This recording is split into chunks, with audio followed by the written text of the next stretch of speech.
Hey, what's going on, everybody? Welcome to day 14 of the 31 Days of Horror. DBougie86 here again. Now, the film I got for you guys today is one that I'm very excited to be reviewing right now because it is a film that I used to watch all the time on TV as a kid. And it's just one that I wanted to get a super cool release. Now, with that being said, when Stephen Biro, the head of Unearthed Films, was teasing like his new line of Unearthed classics, he hinted that he was releasing a film from the 80s based off the work of H.P. Lovecraft. Now, there was a few guesses that people were guessing. In the back of my head, I was like, oh my God, could it be? And lo and behold, it was. From 1989, we have The Unnamable.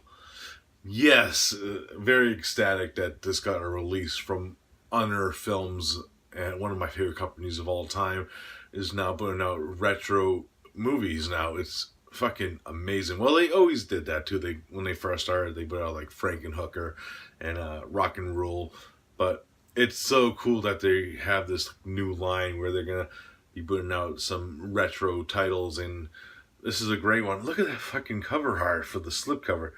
Fucking amazing. When I first saw the image of this, it actually tickled my pickle a lot, point being, but fucking outstanding when you just hold it in your hand and you just look at it. It has some cool images from the movie, this poster. I believe it's a Thai poster that they use for the slip box, and yeah, I'll show you like the standard cover after. Really cool shit. Yeah, The Unnamable, what can I say? Pretty much the main gist of this, we have like this flashback story like 300 years from the past where we follow the Winthrop house and the ongoings there.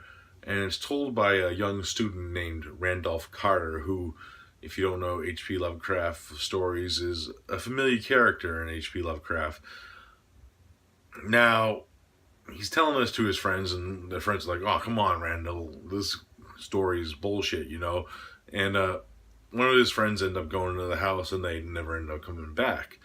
While this is going on, a group of people, two men and two girls, decided to explore the house and test it out because they were thinking of having like a ritual there for like a frat house, like a turning about party, that type of deal. So what ends up happening is there is actually this unnameable creature that actually lives inside the house, and it starts stalking the people one by one, and it's up to Randolph and his friend to try to stop the Unnamable, pretty much, in God versus evil. Now, my thoughts on the film.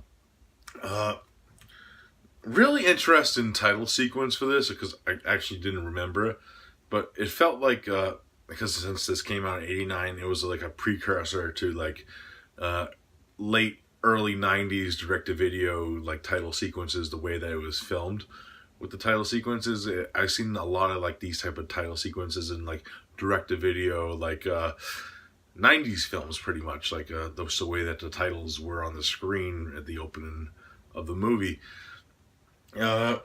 Really, really fun film. It's a very fast pace. I really like the setting and the atmosphere this one brings. I always did.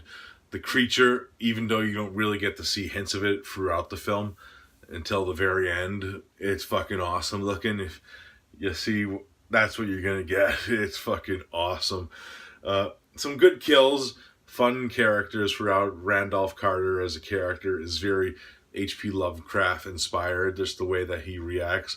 Now, as a H.P. Lovecraft adaptation, it's not really the most direct. It's very loosely based on the actual Lovecraft story, like a lot of like H.P. Lovecraft adaptations are, like Reanimator and just ones from Beyond, just to name a few of them, that aren't really the greatest adaptations, even though like From Beyond, that whole beginning of the movie is actually the story that's based off of. You can kind of tell why sometimes you have to expand on a story for Lovecraft. But overall, it still has a H.P. Lovecraft feel to it, which you do dig. And it has a lot of like cosmic stuff that happens within it.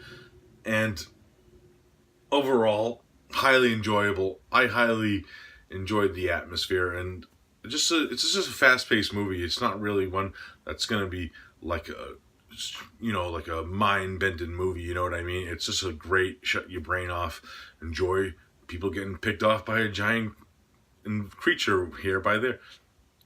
And there was some cool imagery with like some of the scenes with like the trees that happen within this film too, without giving too much away if you haven't seen this.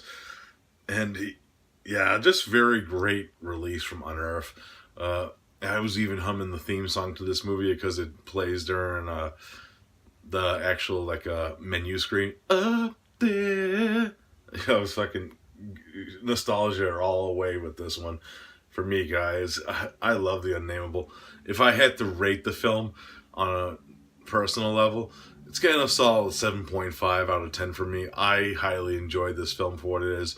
It has aged a little dated with like some aspects of like acting and stuff, but overall, it's still a very enjoyable film for me. And just the creature itself, fucking awesome. Now, this release from Unearthed, I'll give you a full spec of like the special features. I did watch them. We got tons of like video interviews with cast and crew. Like we have one with Mark Parra. There's one with R. Christopher Biggs and Camille Calvet. One with Laura Ablett, who plays Wendy in the film. With other ones with Charles Karlsmeyer and Mark Kinsey Stevenson, who play Randolph Carter and his friend there. I think his name Herman in the film. I'm trying to think off the top of my head. But yeah, fuck, the name will. And it was really cool how they did the interviews, because it was, I could tell they were done by Skype, because I use Skype all the time. As you know, I have a podcast, so it was really cool to see like the guy who was interviewing them also in the interviewees. It was really cool, the aspect of that. Yeah, fucking awesome. This is an audio commentary too that I still have to listen to. But overall, solid fucking first release for a new line from Unearthed Films. If you haven't seen The Unnamable, check it out. And I really love how they did like the clear case. Like it has the original like VHS artwork on it too, which you fucking love. The Unnamable, 7.5 out of 10. Fucking awesome. Alright guys, that's it for day 14. I'll be back tomorrow with another one for you guys. Thinking I'm gonna go a little Troma-esque with tomorrow's review, so look out for that. It should be fun. And as always, I'll see you then, guys. Peace out.